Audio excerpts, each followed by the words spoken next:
Bring it back to my first statement. We must first admit that there is a crisis for us, for all of us, to act with urgency. And we must admit that it can't be the usual way things are. And everybody in government, especially in the executive, must admit on regular times you are slow, painfully slow. And the DBM knows this. And we know that because we've been doing the budget for decades now. Or nagmamaang-maangan na may krisis. Until we define it as a crisis, we will not act in record time to save our people. Paliwanag ng DTI, paliwanag ng DA, paliwanag ng DOE, paliwanag ng DBM, ipaliwanag ng lahat kung paano at ilan ang mapapakain natin. I believe that the defense establishment must be represented. I know that they were invited yesterday. Are they here? DND? Nandiyan po, si Yusek. Okay, thank you very much. I would just like to put on the table, Mr. Chair, ang mga binabanggit po ng mga ahensya ng gobyerno, yung mga plano. Importante po, it is done in record time. At ang pinakamahalaga ay alamin magkano ba ang continuing appropriations sa GAA 2025 na maaring gamitin ngayon sa krisis. Pangalawa, ano ba ang nakaprovide sa GAA 2026 na pwedeng gamitin para sa krisis na ito? Huwag na tayo lost in translation or nagmamaang-maangan na may krisis. Until we define it as a crisis, we will not act in record time to save our people. So, each agency represented here must act as if we are in a crisis because we are in a crisis. Anybody who says, chill lang tayo, wala namang krisis. No. Halintulad ko sa climate crisis. Not now. If we never admit there's a climate crisis, we will not take care of our climate and environment. If we do not admit that there's a crisis in the Middle East affecting our OFWs and their families, affecting the prices of our petroleum products, energy, food prices, transport, and displacing millions of Filipinos, the agencies will not act with urgency. And so that is what I put on the table. And what I would like to hear, Mr. Chair, is magkano ang pondong available? Hindi promise ha, hindi saro na walang NCA from continuing appropriations in GAA 2025. And how much was appropriated? Because of course, we did not know there was going to be a crisis of soft, meaning assistance to fisher folks and farmers, contingency fund. The NDREAM fund can be used. Hindi naman yan lang sa bagyo. Yan ay pwede rin gamitin. But if we have appropriated it in GAA 2026, may pera na ba? And I know we don't have money yet. Because even DPWH projects are all FLR. So DBM must explain that as well. So every agency, whether agriculture or DMW or DOE, DOLE, yes. How do we cushion the impact? I lay that as my premise, Mr. Chair, and you being the chairman of the Committee on Finance, because we can have all these PowerPoints, pero pag kumakalam ang tiyan ng mga mangingisda, ng mga drivers, ng mga sa transport sector, ng lahat, ang dating middle class ay ngayon lower class na at hirap.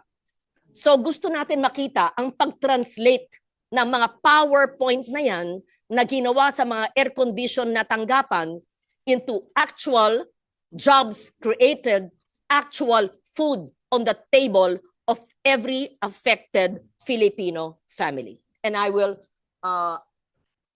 ask, I need to know the answer. Dapat to on the ground ha, on the ground. Hindi tayo parang budget hearing tapos prospective. paliwanag ng DTI, paliwanag ng DA, paliwanag ng DOE, paliwanag ng DBM, ipaliwanag ng lahat kung paano at ilan ang mapapakain natin.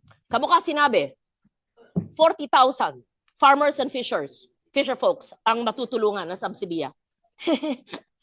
Alam naman ng expert natin sa agrikultura at fisheries, hindi lang 40,000. Yung iba, hahayaan na lang natin mamatay o magutom. That's my opening statement pa lang at gusto ko malaman ang maliwanag on the ground na kasagutan. At isa pa, Mr. Chair, sigurado akong natanong mo na o tatanungin mo.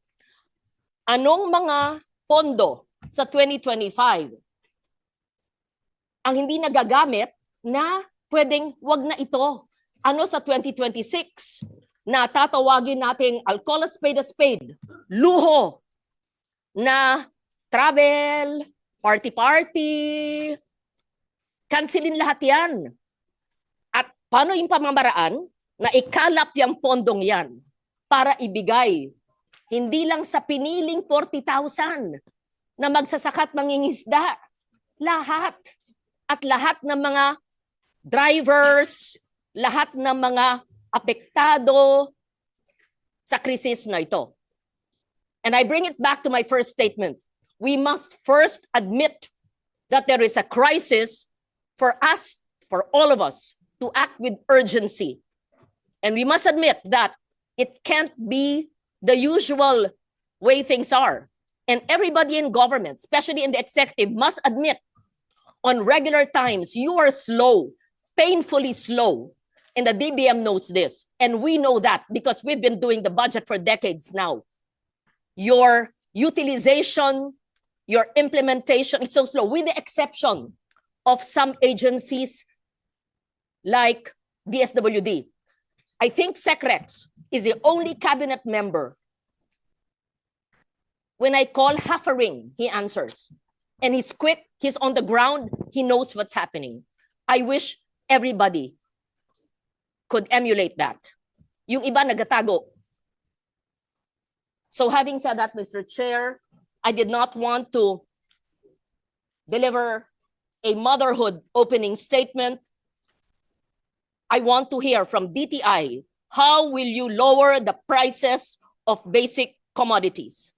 I want to hear from the DOF and BIR and DOE and ERC. How will you delete the collection of VAT on those that are not supposed to be VATable? And I hope you know what I'm talking about. You better be prepared. That's my opening statement, Mr. President. This applies to everyone, all the resource persons who are here. I hope to receive the answers in the next few minutes or hours. Thank you, Mr. Chair. Mr. Chair. Thank you. We'll recognize Senator Kiko Pangilinan Yes. and then Senator Rizon. Yes, Rivera. just to add to the earlier concerns of Senator Legarda, para directed yung ating mga presentation, may we request the agencies likewise to include in your presentation what you intend to do regarding the budgets that have already been appropriated for your agencies on the matter of addressing the crisis. For example, the National Disaster Risk Reduction Management Fund has 23 billion. The DSWD AX has 63 billion. The DA has 10 billion assistance. DA Quick Response has 1 billion. DSWD Quick Response has 3 billion. The DMW Action Program has 2 billion. The DFA Protection of Rights Promotion has 1.2 billion. LGSF Financial Assistance is 37 billion. The DOLE has 22 billion. All possible sources of cash assistance and subsidy support. And therefore, if you are going to make your presentations, please include in the presentation how you will intend to access these amounts already appropriated and already approved, and how you intend to release it given the current crisis. Thank you.